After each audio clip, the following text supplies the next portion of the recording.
Whew, spicy. Makes my mouth water just thinking about it. Hey, what's with that lip bite? What the fuck? Well, I reckon we'll have to get to know each other better to really find out. What? Well, you're mighty welcome. Name's Johnny Splash. Whoa! The fuck was that? And I just want to make absolutely sure whoever saunters over my way is treated with the most respect and hospitality a gentle shower like myself can offer. It's just real darn important that folks reckon I usually don't do this, but you got a trustworthy face. Plus, I'd be lying if I said I wasn't just a little bit sweet on you. There's something strange about the handsome figure you see standing before you. It's not his clothing, even though he does appear to be dressed in some sort of plastic armor. No, it's something about his face. Handsome though it may be, you can't quite place his expression. Stranger still, he doesn't... What's that? He lets out the breath he's evidently been holding, bending forward with his hands on his hips as he inhales and exhales Must his deeply. name be Hoover? Woo! Sorry about that. Just trying to see how long I could hold my breath for.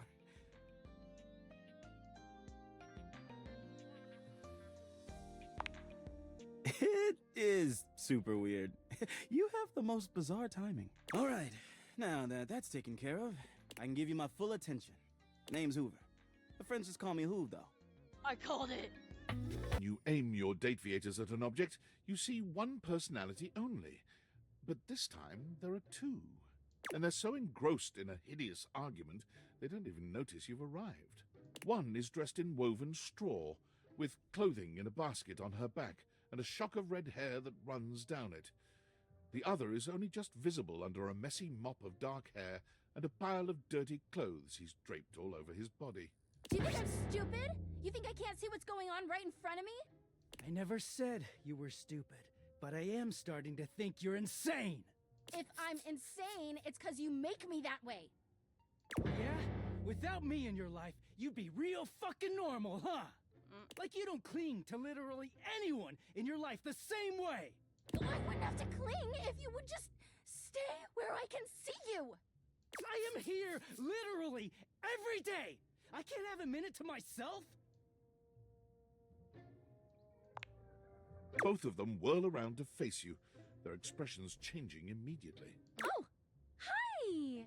I'm sorry you had to hear that, but please don't worry, it's fine. Yeah, just fine. The energy in the room may have dampened, but there's still a thick tension in the air.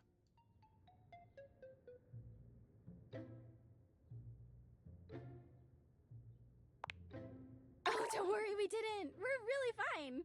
Uh-huh. Oh dear, we haven't even introduced ourselves. Though, Durkee and I know you well. Please don't call me that in front of other people. You're so cute when you get assertive, Durkee. What the fuck? Anyway, I'm Harper, and I'm your laundry hamper.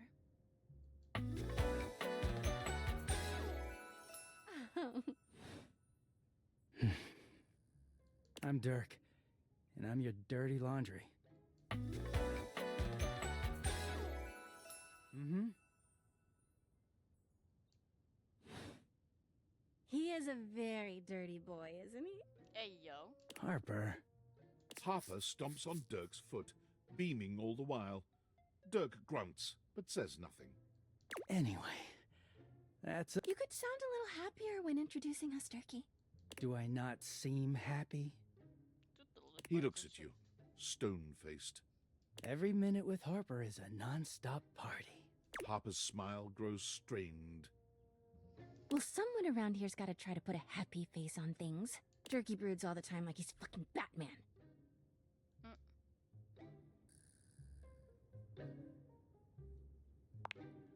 What? No. You know, the baseball-themed superhero who patrols the stadium of Baseball City. Kinda weird you've never heard of him. Don't be rude, Durkee. I'm not. It's just surprising. Not everybody keeps their nose in a comic book like you do. Well, not everybody needs the level of escapism I do. There's an awkward silence, and then... You know, because they're not dating the laundry hamper equivalent of a bamboo finger trap. Harper is silent for a very long time, but you can feel another argument coming. Just as she opens her mouth, you speak first. You too, honey. Come see us again sometime. The look in Dirk's eyes seems a bit desperate, as if he's silently pleading with you to return. Hey, yo. You can hear Harper and Dirk's raised voices long after you leave the room. Bitch, I'm still here. What the fuck? A tall, statuesque man stands with his back turned to you, surveying the dishes, your dishes, on the table in front of him. He's so absorbed in them that he doesn't seem to notice you. The man doesn't move. As you walk around to get a better look, you can see that he's quite handsome, and still entirely uninterested in speaking to you. The man's head swivels to look at you quite suddenly. Yes? Keep away from the dishes. They are priceless. Then you understand my concern.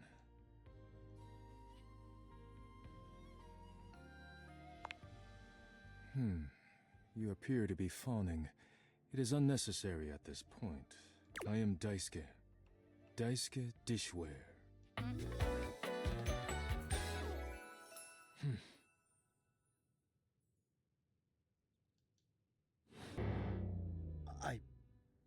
Why are you here? What are you doing?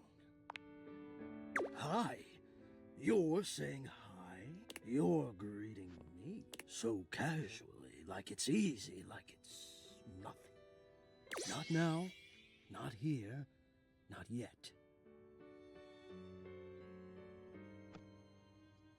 Please, please, I'm not ready, not like this. I've dreamed of this, of meeting you, finally. And now the moment is here. I just can't. Not yet. I'll be ready when you come back.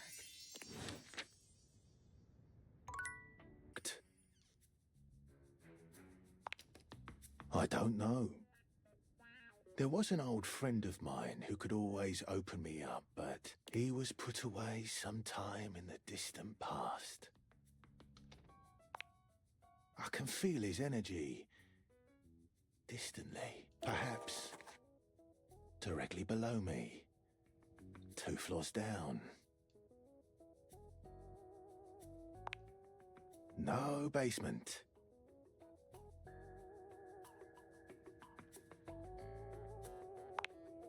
Have you spoken with Trapdorian? I've said too much.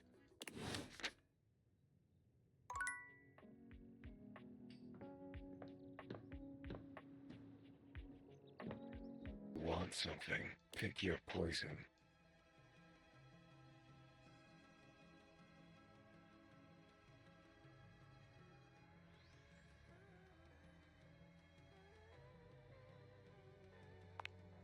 Define love.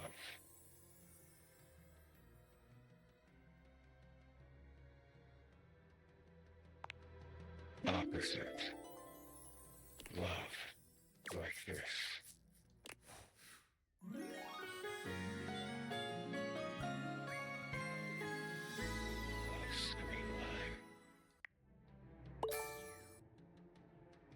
Done. Flirty giggle, chuckle. Chief Stefan! Oh, thank the immortals you're still alive! When I received your emergency distress beacon, I came as fast as I could. Swarmers were dug in, all along high, and before you ask, yet even if I do, still hear them screaming in my dreams. Chef. It's Chef Stefan. Really? Are you sure? What rank is that? Like a colonel? What? No. It's not military rank. It's the title of someone who prepares meals. In my case, Michelin-starred meals that will change your life. Oh, man. That sounds radical. I could use a real meal, let me tell you, Chief. I've been subsisting off protein gels and carnitine chews for damn near 56 months now.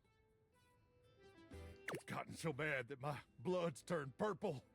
and some of my less necessary organs have liquefied. Ever had a organ liquefy on you, Chief? No.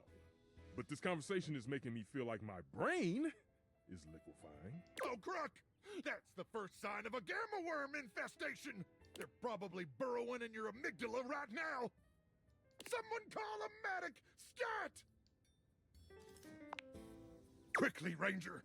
We don't have much time! They lay their eggs in your brain at night when it's cool, and when it's warm out, they start to thaw! Yeah, that's great. That's great. That's great. Hey, speaking of thawing, that's actually the reason why I called you here. For the mission, Chief? What? Oh, yeah. Sure. For the mission. Well, I'm ready, Chief. I was born ready.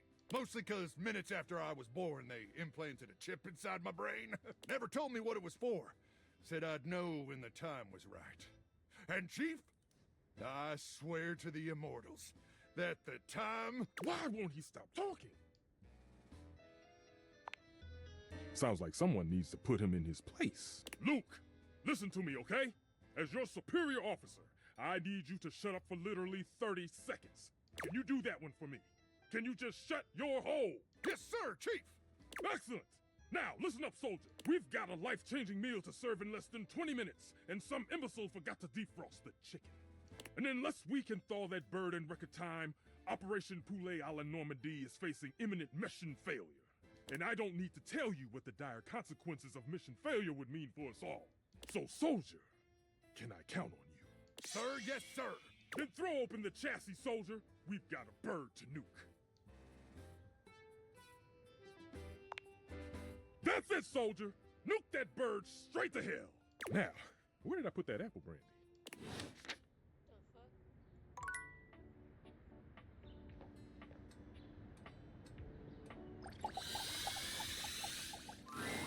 Oh, look. I don't have time for lampshades like you. Bye.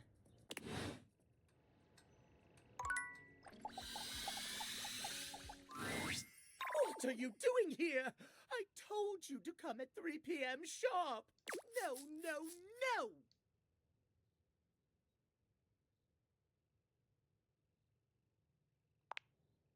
You have chosen the worst time to come. I demand you leave at once.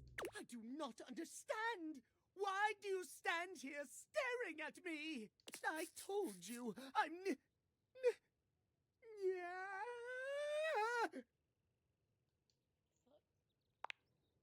Run, for God's sake! Timothy falls forwards onto his hands and knees, arching his back like a frightened cat. He almost looks like a Halloween decoration. He convulses, as though something terrible were ripping through his body. It's awful to see. It reminds you of the werewolf movies you've seen. But there's something feline about it all. He stills on the ground, and then he yawns and stretches, as though nothing strange had happened at all. So sleepy. Yeah.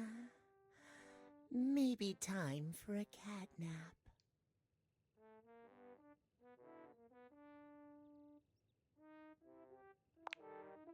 What? This? Does it upset you, Master? What the fuck? You own the clock, don't you? That makes you Timmy's owner. You don't like it when Timmy calls you Master. What the fuck? Timmy will remember that, Master.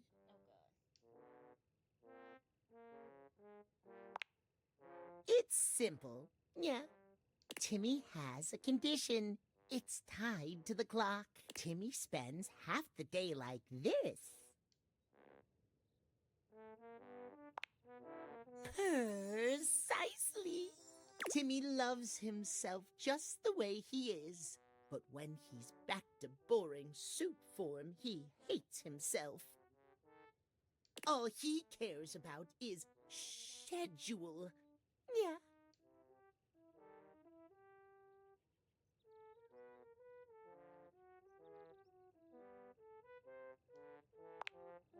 Exactly. Master is so smart. Timmy yawns and stretches, curling up on the rug in front of you. Maybe you'll come back and play with Timmy later. So sweepy. Transformation takes a lot out of Timmy. Timmy doesn't care. Yeah. Just come when Timothy tells you not to. Timmy is here before or after 3 p.m. Nap time now.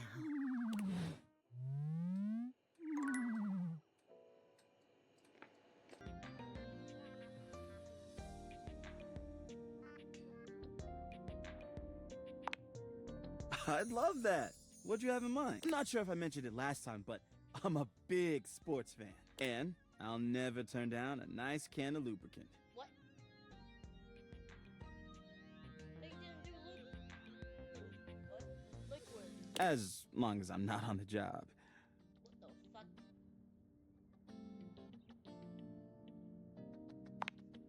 You read my mind. Let's crack a can. Hoove hands you a martini glass filled with a suspiciously dark liquid. It smells like alcohol, sure, but there's another strange scent you can't quite place. Cheers!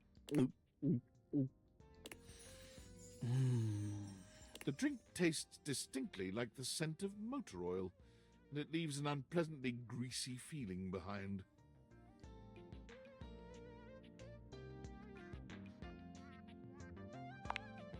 The grease is my favorite part. So, how you feeling?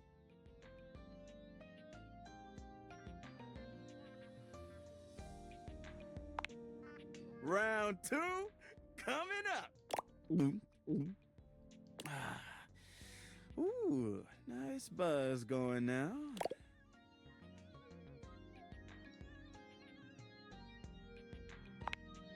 That kind of night, huh? I'm game. Bottoms up. Hoove looks relaxed.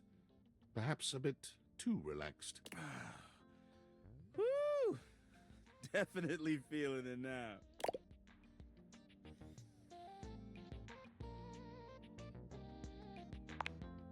I mean, we could, but why would we? Let's go! Hoove is beginning to look unsteady on his feet. It seems clear he's gone past the point of buzzed and is beginning to cross over into wasted. This was a great idea. I'm ready to have another.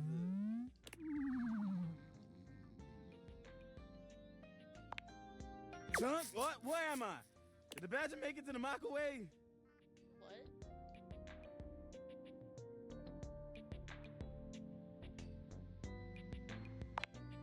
I think I better call it a night. Come around some other time and we can do it again.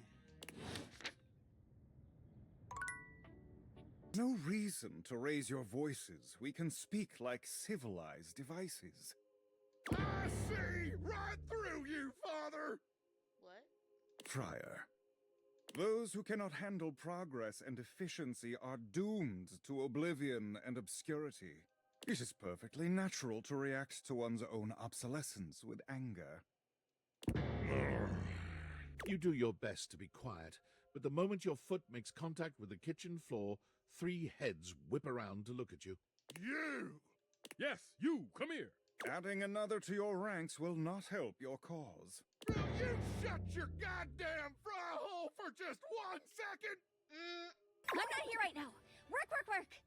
If you see me, that's not really me. It is an illusion. I'm free in the morning if you want to chat.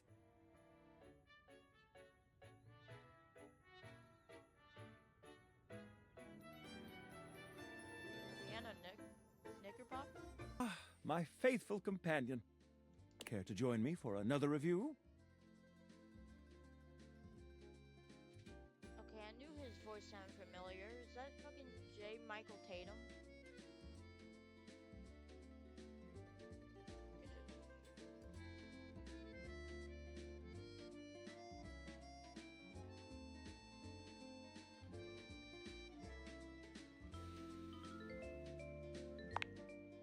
So, where should we go? There's a new Hawaiian fusion place in the living room. Freddy Yeti has an ice cream joint in the kitchen that's worth checking out.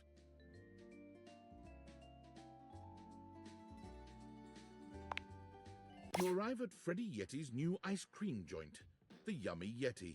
It's a herky-jerky establishment, to say the least. The ice trays are slipping and sliding everywhere. Now I want ice cream. The fuck? The frozen peas and fruit have not yet been moved totally out of the way. And Freddy himself is hard at work trying to put together the last touches on his icy creations. We have arrived. Hey guys, great to see ya. I'll be right with you as soon as I finish mixing this. Dang strawberries won't blend. What do you think?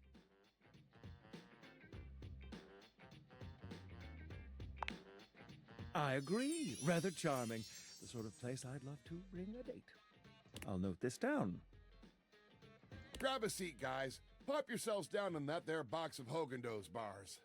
I hope we won't be eating pre-packaged foods. Not at all. It's just part of the aesthetic.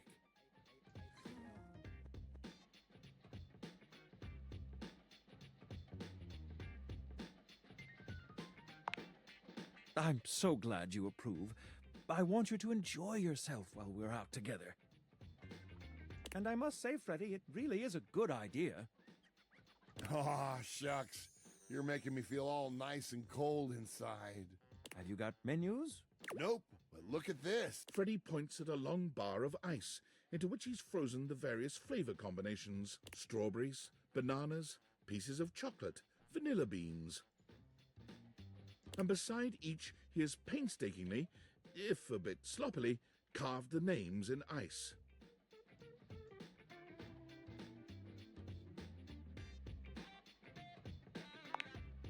Thanks, guys.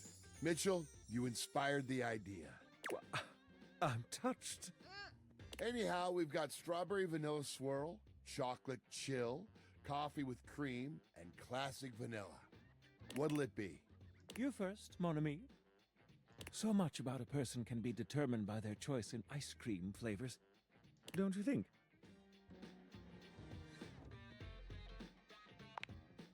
Ooh, I dare say let's get a bit mixed up. I love a good dance of flavors. Well, don't just leave me hanging. How is it?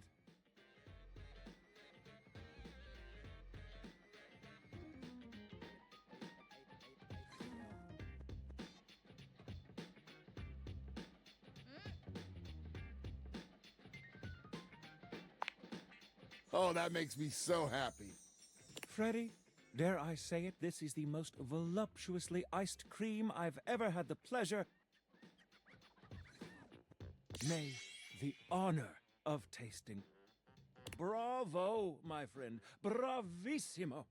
Well, guys, I've only got one more thing to offer, and that's my every day is Sunday. That sounds interesting. First, we've got the ice cream.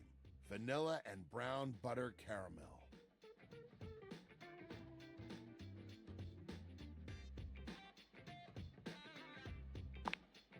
Consider me titillated.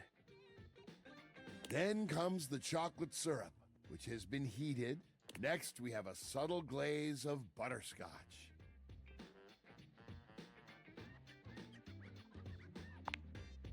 Mon Dieu!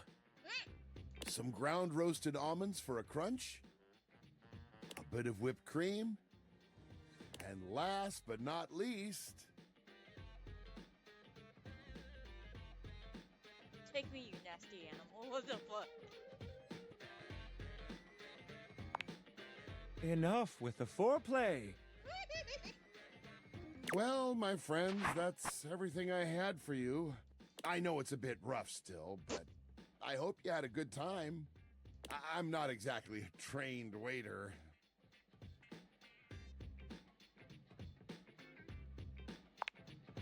Je suis d'accord. And I might say that your grasp of French grasps at my heart. Thank you again for having us on such short notice. Keep an eye out for my review. Very well now, human, we must be going.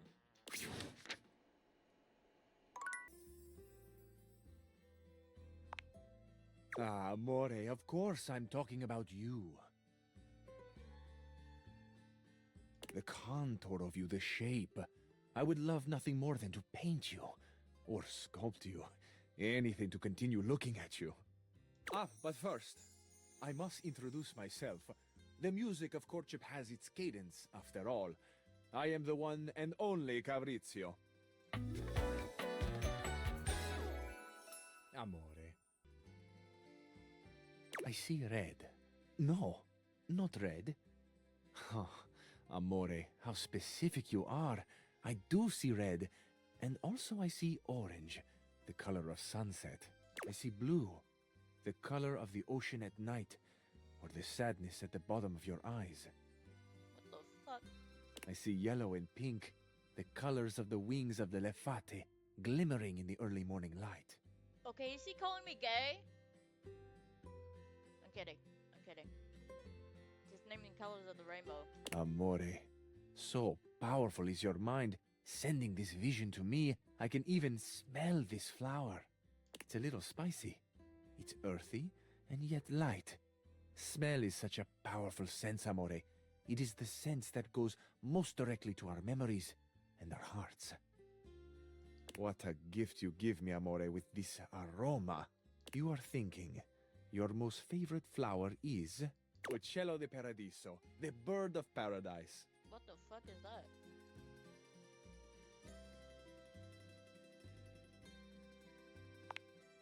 I know nothing, Amore.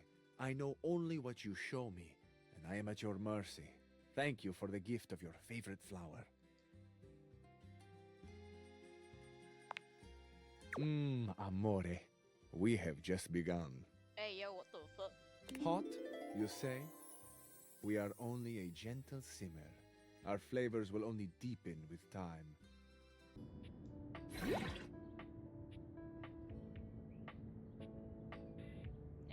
Go in the dream she goes.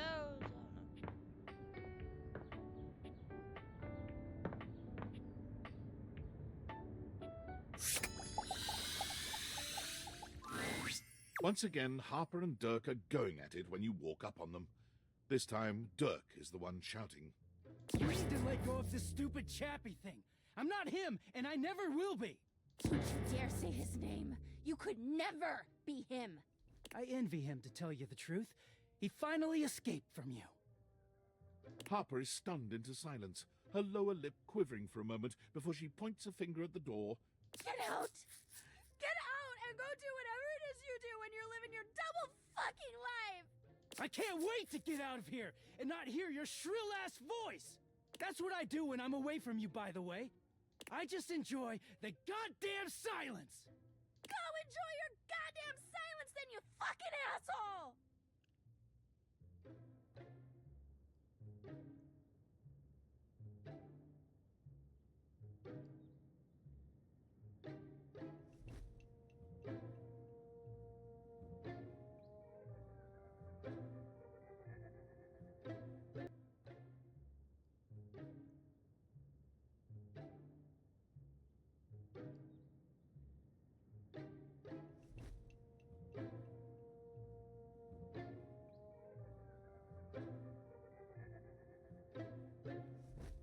I will!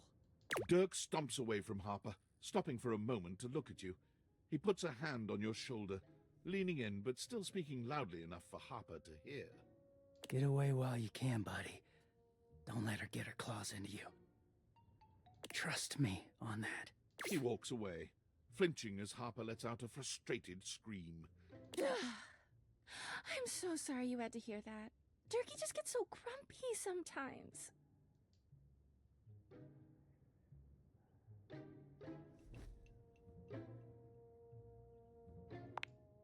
I do. But you know, I'm just so soft-hearted.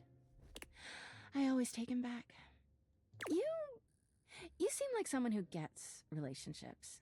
I've been thinking a lot about my relationship with Durkee lately. You'll listen to me, won't you?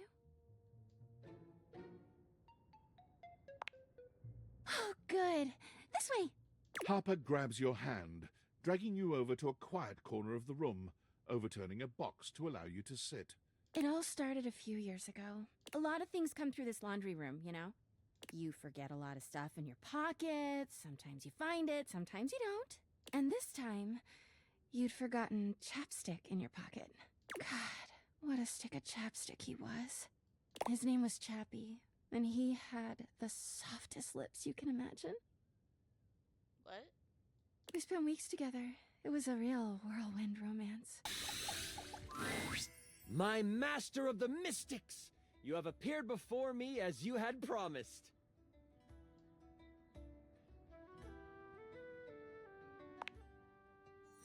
I'm so glad you're here. I knew you wouldn't let me down. I rolled a crit on my insight check of you. Before we start, here's your character sheet. You will be playing the mystical enchanter by the name of Dewey Day Seymour, a hapless apprentice studying at the Arcana Mystica of the Bookshelf Bluffs. Looking at your character sheet, you will notice that you only have 40 health. Don't worry, it won't be that bad. Lux will be a hotshot, using bows and arrows to strike fear into foes from afar. You two will be a great long-distance duo. What? Sorry, I wasn't listening. You'll be a hotshot? I just heard hot. Right, a hotshot. You shoot arrows.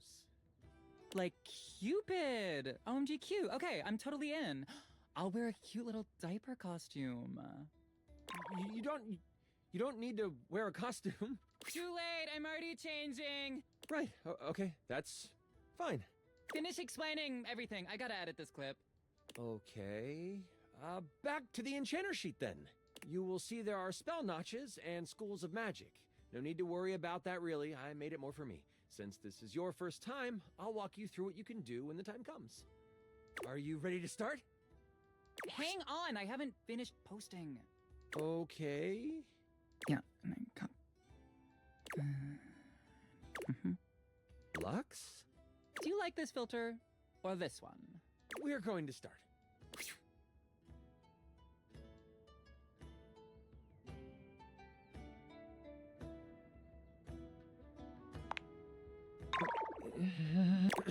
We start our adventure in the study of your mentor, High Enchanter Melville. She is an annoyingly proficient enchanter, and you are lucky to study under her. Only Enchanter Melville is also a hoarder. If you ever needed a magical trinket or a mystical doodad, Melville most likely has it. And after 2 years in their care, you are still relegated to dusting these relics while Melville gives lectures to the spine of enchanters. Except for me, I'm famous. Sure. OMG, I love this game already. Continue.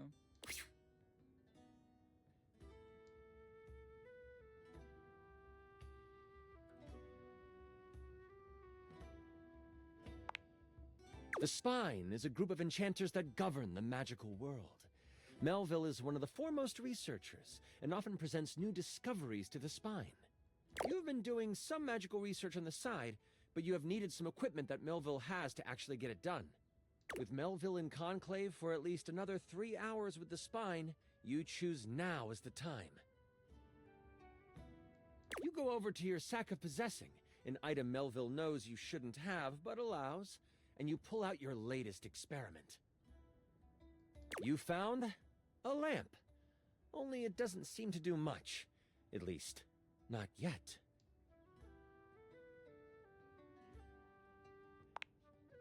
You sure hope it is. I found the lamp, because light and lamps and glowing. But yeah, I'll let you have it, so you're welcome. Anyway, you've tried rubbing it, but nothing works.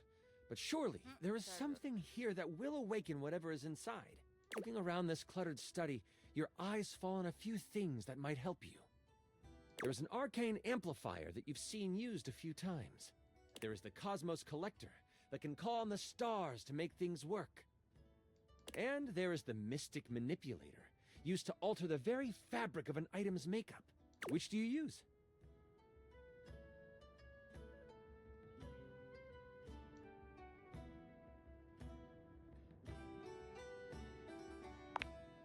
You scamper over to the amplifier. You slide the lamp into the mechanism and push some magic into its gears. It starts right up. It doesn't take long for the lamp to react to the device. First, it starts to glow. It takes on a warm copper look. I roll to avoid the damage. What does a 1 mean? That's a critical failure.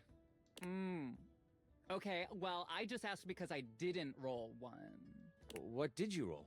The number that avoids damage to my freshly applied makeup. You wave your hands, clearing your vision. And that is where you see it. The lamp, on the ground, broken in half. And floating above it, with beautiful purple skin and muscles that just won't quit. A djinn. Why the fuck does he have that on his nipple? You've done it! You released the djinn inside of the lamp. So, you the one who went off and set me free and all that? I just sound like Markiplier, what the fuck?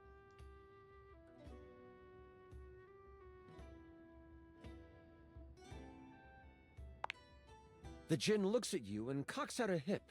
This one has attitude. Ah, so we're going with rude instead of grateful then, huh? Got it. They then look down at the broken lamp. And the one who has the lamp gets the wishes. Except there is no lamp, is there?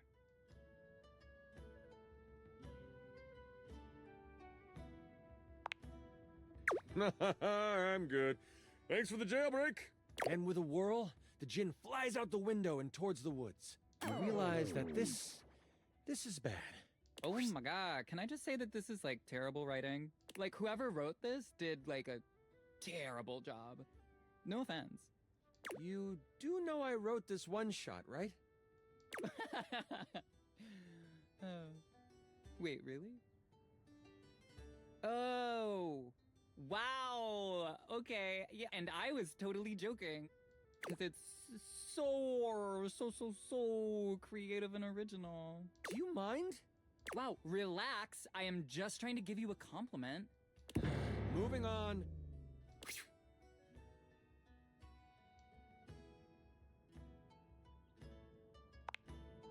Djinns have been trapped in lamps to stop them from being mischievous and using their powers for evil. You have unleashed a great force into the Bookshelf Bluffs.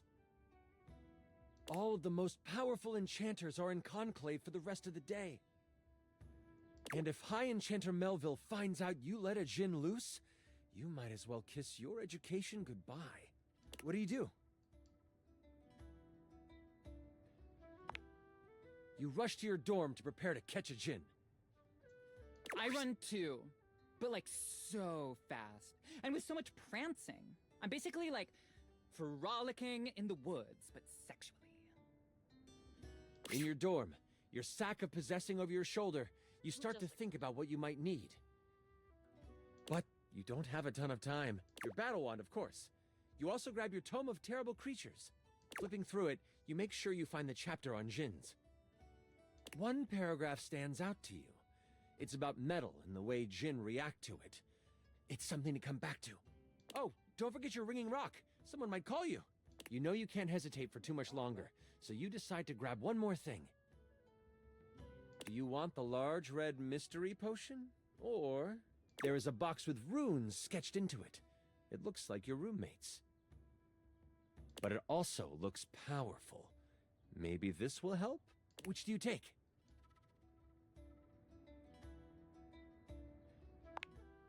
You grab the box and shove it inside your sack of possessing. You have no time to figure out what it is right now. You quickly head out of the door and toward the woods. You get to the edge of the woods and it isn't hard to figure out where the djinn went. A path of trees has been bowled over. The funny thing is, the path seems to be heading toward a very specific location. It is headed for the hut of the groundskeeper, Moise. Moise is a bumbling old fool, but has a good heart. If anything happened to them... You look so cute!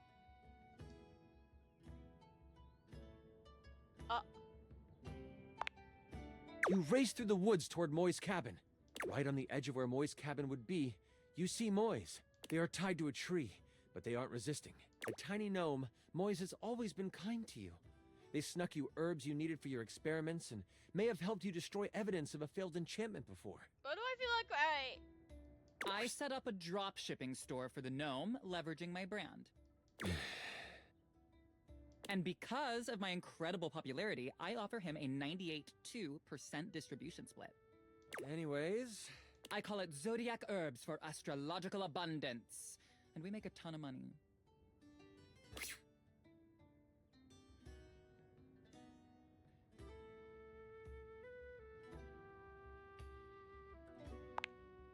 Oh, I'm fine. You can leave me here. They said they would come back for me. What does that actually sound like? I fucking know. The tools are following the instruction of the Jinn that came through here. Oh, I hope you didn't have anything to do with that. Hang on, wait, nobody would ever actually do that. That is, like, totally unbelievable. Oh, well, that isn't good. Don't worry, I won't tell anyone. The Jinn might destroy us before we even get the chance. All I know is that the tools need my shed so they can build a throne for the Jinn. they might be able to lead you to the Jinn. What do you want to do?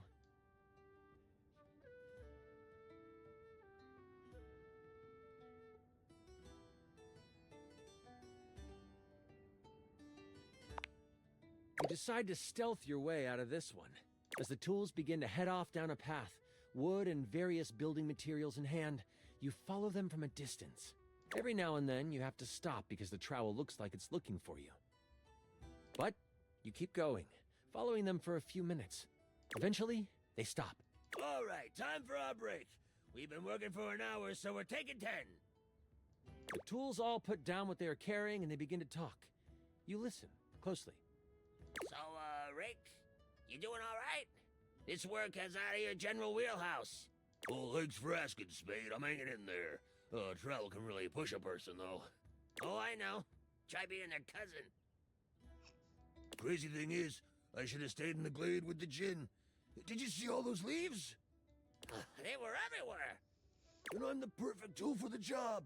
But no, lift this board, Rick. Put it there, Rick. The spade puts its tiny hand on the rake's arm. When we get to the glade, you want me to say something? Nah, thanks, though. The Jinn seems like a fair guy. I'll talk to him, see what he can do. The trowel walks over to the rake and the spade. We're gonna head back to the shed after our break. Gotta pull some nails for a hammer. You've heard all you need to, and you head toward the glade. That's it? We find out where to go by listening? Don't be surprised if you lose subs over this writing. What subs? What are you even talking about? As you make your way toward the glade, your magical senses start to tingle. You see a few pebbles floating in midair. They float up and down, glowing a soft blue. From your education, you know this to be a ley line. It is one of many that converge around the school. You think this is why the Jinn went this way, to amass more power along the ley line. But there might be more to it than that. Still, time is of the essence. You could steam forward toward the Jinn, or stop and do some quick research from your book.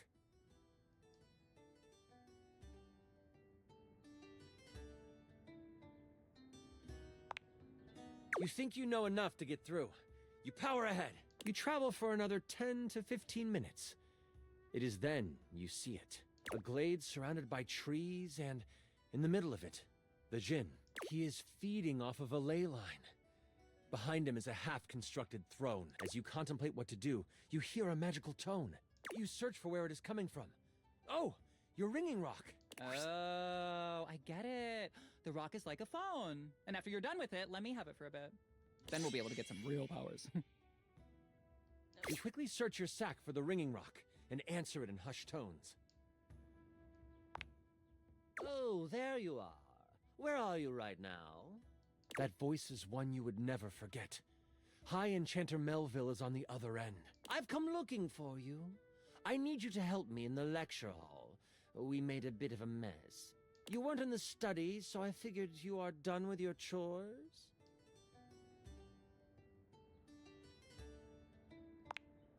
Why does it sound like you are outside? Is that a ley line I hear?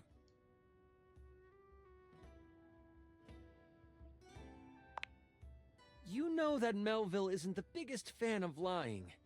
You have a choice to make. Do you come clean? Or do you hide the truth from your mentor? We all know what the answer is here.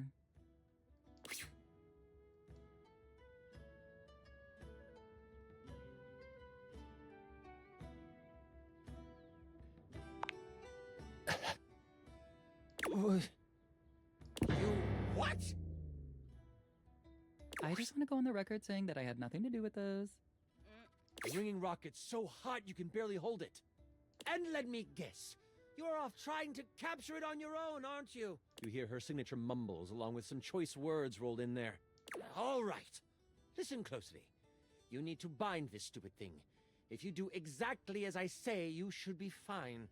Mess it up, and you will be blown to bits. Got it?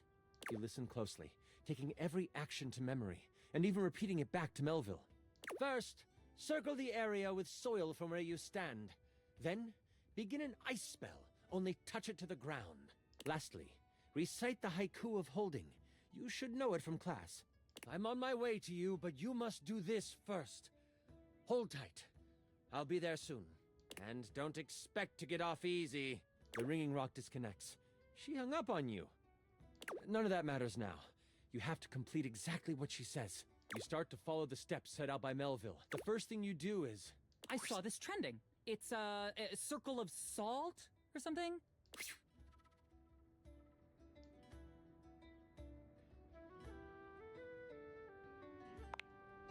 You grab a pile of soil in your hand and, staying tucked in the trees, complete your circle. The next step was to start what kind of spell? Fire! It's Leo season, and that is a fire sign.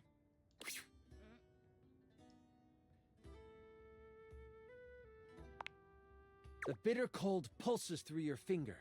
You touch the dirt and hear it snap together. Now, the last step. What did you need to recite? This is a weird, hard magic system. I don't like it. Do you, chat? There is no chat!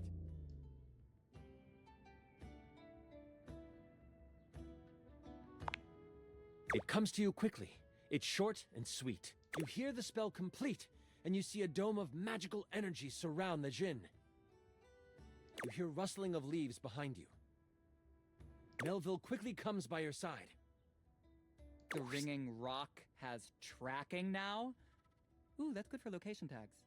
That's not the point. Can I continue now? Yes. She gives you a smirk and a nod. I see you tamed the thing. The djinn puffs up. Psh, no one can tame me. Melville gets a very serious look on her face. We'll see about that. Stepping toward the djinn, Melville holds something in her hand. It's a lamp. Not just any lamp. One covered in runes and etchings. You'll have a choice, dear djinn. Enter the lamp and be trapped for all eternity. Or join me. Melville speaks to you without taking an eye off the djinn. With the djinn by my side, I would be the most powerful enchanter there ever was. I shall have his power, one way or another. The lamp starts to glow, and the djinn begins to be sucked into the lamp. Make your choice, djinn, she cackles. Make it now! The djinn, with a panicked look on his face, shouts, I'll aid you! My power is yours! Whoosh! A flash of light overtakes you. You can't see, but you can hear energy most intense flying around. Before you floats Melville. But she is huge. The djinn has fused with her, and she lets out an evil laugh. Before I go on, I should tell you, this is the part where I would, monologue as Melville. Is it cool if I do that? Yeah, totally. I'm gonna monologue too. Oh, for heaven's sakes, Lux! Do it in another room at least. Fine.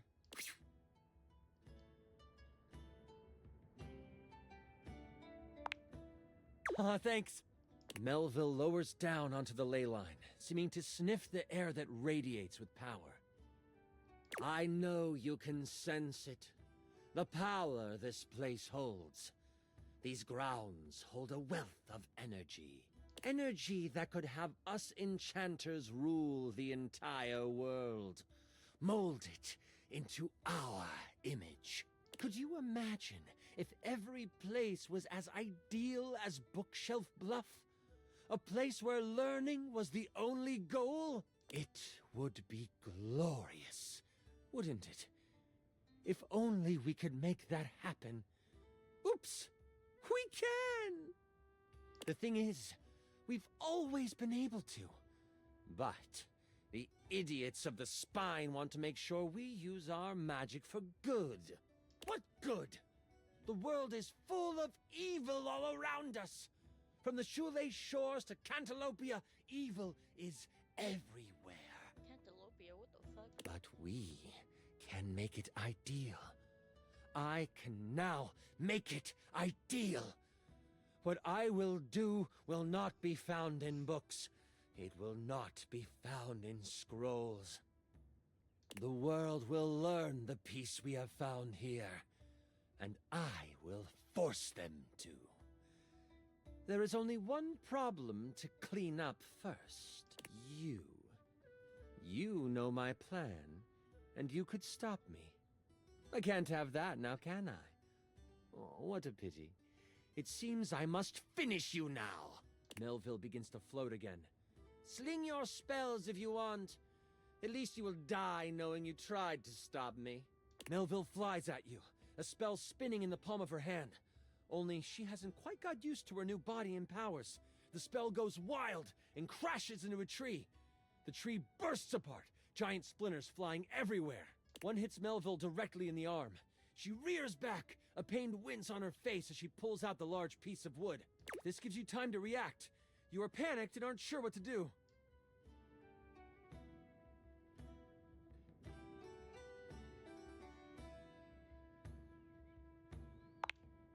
You sprint for the lamp Melville left on the ground. Upon touching it, you see it is covered in runes. A quick scan shows you they are runes of capturing. Put that down, Dewey! You don't know what you're doing with that! Melville is scared of this thing. What do you do?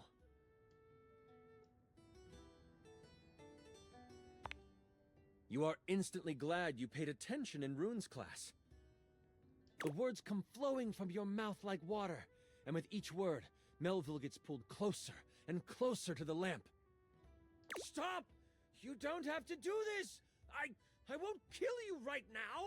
It is obvious she has never known humility. As she gets pulled in toward the lamp, you hear a voice next to you. Well, ain't that something? You look away from Melville for a moment, and you see Moise and the tools appear beside you. The trowel groans. You destroyed all the works we done did! This distraction, though momentary, makes you slip on the pronunciation of the rune Slimfumplach. That's a hard one anyway. Melville uses this opening to fling a spell at you. It makes contact, hitting you for 15 health. I hide behind a tree and film the encounter, commenting as I do. That hit makes you wish your robes were padded. You can't get smacked around too much more. As you are hit, the lamp flies out of your hand, and Melville goes to catch it. Only, it burns through her hand.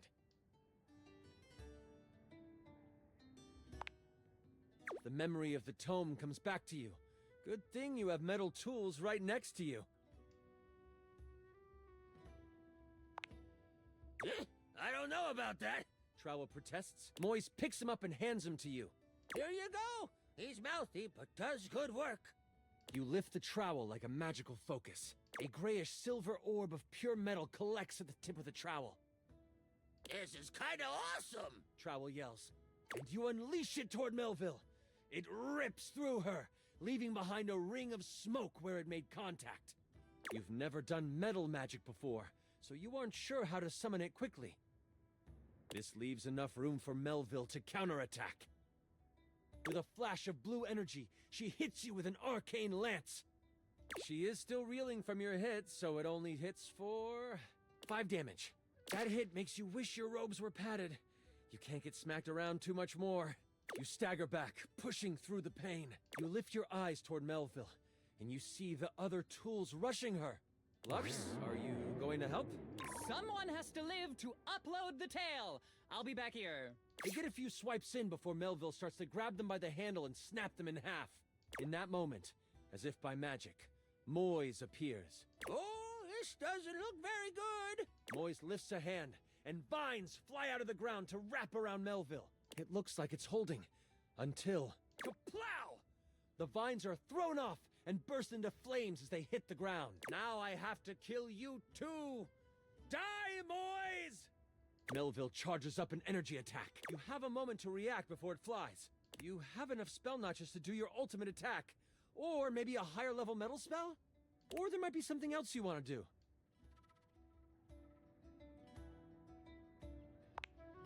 Oh, well, crit! You step in front of Moise before Melville can unleash her attack. I step in front of you and strike a hot, mysterious pose. And then I get somewhere safe and out of the way. What the fuck? One of the tools shouts out, "What are you doing, kid?" You release your hold on the trowel, letting him tumble to the ground. That is all you have time for before Melville hurdles the attack at you. She hits you for... Oh no. I rolled a crit. That means she hits you for 93 damage. I'm so sorry. You feel the magic hit your chest. And in that moment, you are known by everything in the universe that ever was or ever will be. The bright light from the attack doesn't burn out. Instead, you open your eyes to find yourself swirling in magical ether. Melville unbound your soul from the earthly plane, but in doing so, released you from pain. Everything is beautiful, and you are in tune with all things. But, wait, that's not all. I bet he's making this up on the fly. You are zooming through time and space and existence, and you slam into something, and then it is black. You open new eyes, and a voice in your head tells you that your sacrifice has earned you another chance. You see the sky. You feel grass under you. You realize you have been reincarnated. But where and who you are is a mystery to you, and that mystery is a story for another time. Way to leave me to clean up your mess, which I am not going to do. My character bows down and becomes a servant of Melville. So, now you are an evil character and the adventure is over. So, good job. But I got like 480 new followers. How many did you get? That was incredible! The way you sacrificed yourself? Holy crit! Oh, that was better than I could have imagined. That was... You are perfect. Hey, yo, what the fuck? I'm sorry. That's super embarrassing. But like, if that's how you roleplay here, I'm excited to see how you might like some other roleplay. What?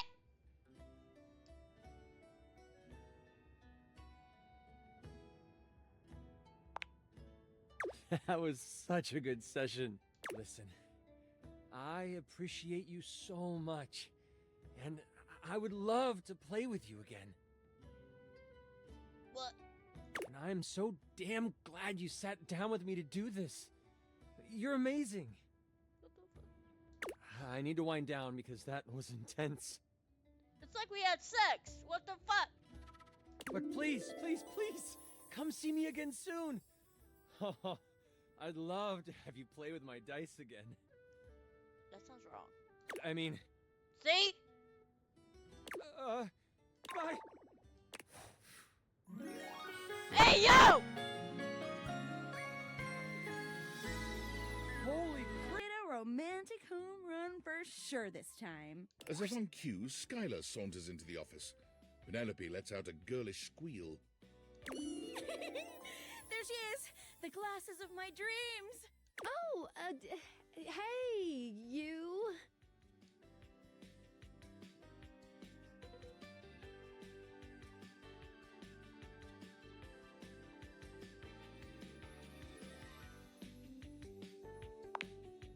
Well... Skylar tucks a strand of hair behind her ear. unable to meet either of your gazes. I'm really proud of you for getting out there, Penelope. And you asked me out. And I did say yes. And I've been trying to get ready for our date, but I'm sorry. I've never liked girls with glasses.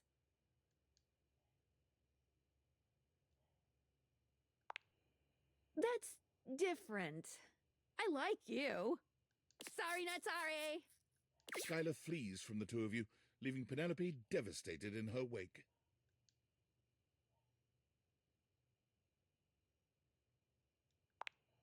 Guys don't make passes at girls who wear glasses. Some jerk.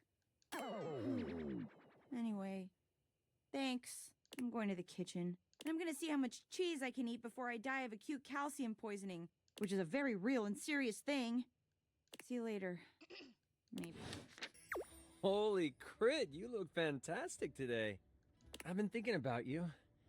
Maybe we can get into some fun later?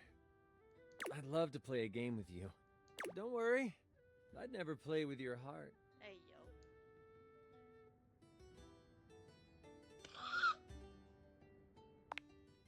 yo. And that's a crit to make me smile.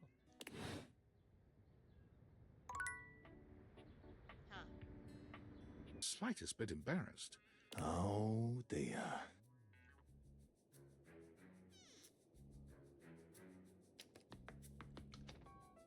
What the fuck? You've caught me in my horizontal state. What the fuck? I try to stay hidden under the rug because this isn't a part of myself that should be out in the open. But even us doors have to cut loose from time to time.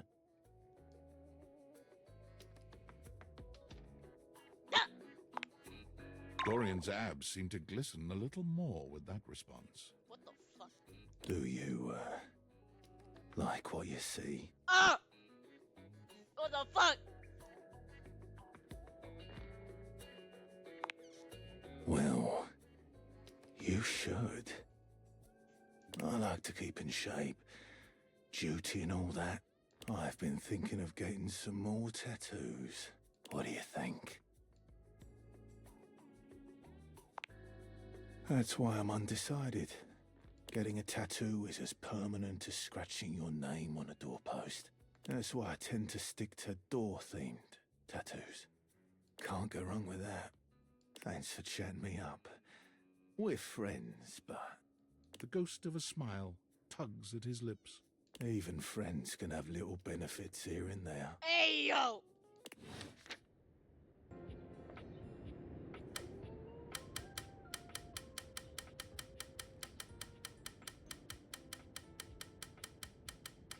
Wait, would that mean I'm touching Lux's penis by doing that? Pausing to address you. What, you're on a quest or some shit?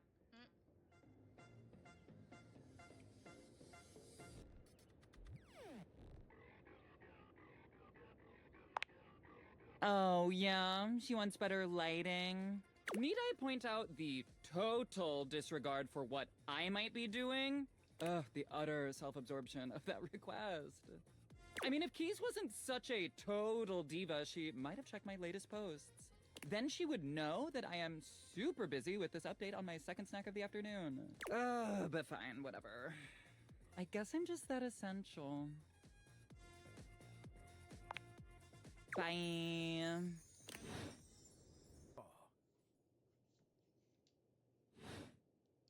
Please tell me, is there anything you're wishing for that I can help you with? Ha ha! Do I have some good news for you? I am in fact a skeleton key. I can unlock just about anything with a keyhole in this house. And a few things without keyholes besides. What? I am nothing if not full of surprising talents. So, Dorian is giving you some trouble, eh? Nice to hear that some things haven't changed while I was gone. Well, fear not. Dorian and I go way back. We were practically made for each other, he and I. If you'll allow me the briefest intrusion into your pocket, I'll gladly accompany you. And disgust. He holds his hands up to his chest in a distinctly rodent-like gesture. Holy frickin' shit! What am I looking at here? A new face in the crawl space? Are you real or what? What's wrong with you? You ain't gonna find it here. Hello, I'm Vaughn, I'm your rat trap. Bring in your little card, you'll see. Hi, I'm Vaughn. I can't wait to love you or whatever the fuck. To uncross them, I wonder. Keith, is it really you? Hello, old friend. It is me, all right. Where on earth have you been? I've been tucked away with my thoughts, you might say. I never knew why you left. Hey, yo.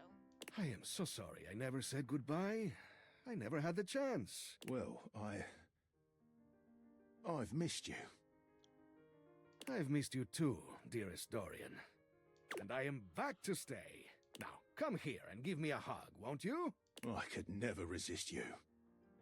Dorian and Keith curl their arms around each other, fitting together as perfectly as, well, a key and a lock. Oh, they're definitely banging. And just like that, door is open. We've tried that. Indeed. It did not really work out. I prefer to cherish the fact that it led to our friendship. Quite so. To belie that impression. Oh my gosh, hi! I'm Prissy. You probably already know that. Oh, we don't want to get prissy. Oh, no. A later date. I need you, please, to flirtalize me. What the fuck?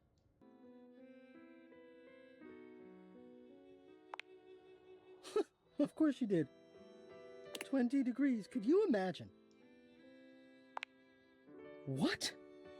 The nerve! Perhaps I have a converter around here somewhere. Or maybe even a good blowing. Pause. What's What have I said? We were talking about removing dust, brushing, swiping, a good blowing. Oh dear, yes. I heard it that time. Ha! That is titillating, isn't it? Good art. Be my next relationship. Would you like that? Oh boy! Well, if only it were up to me. You see, my whole deal with relationships has to do with rules. I love rules. If you want any sort of relationship with me, good or bad, we have to go through the rules. Want to hear them as they pertain to me? As they pertain to my whole deal and how this is gonna turn out? Glorious! In order to achieve a relationship with me, you must play these board games 3. If you beat me or unseat me, more chances for love will greet thee. At the end, I roll a die to achieve a status. This, in the end, will be our dating apparatus. Ultimately, yes, but your actions during each game can change the weight of the die.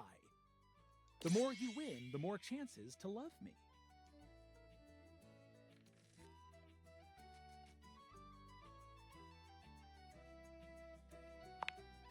Don't worry, I'll do all the thinking for us. Meet me here next time for our first game, Sandyland!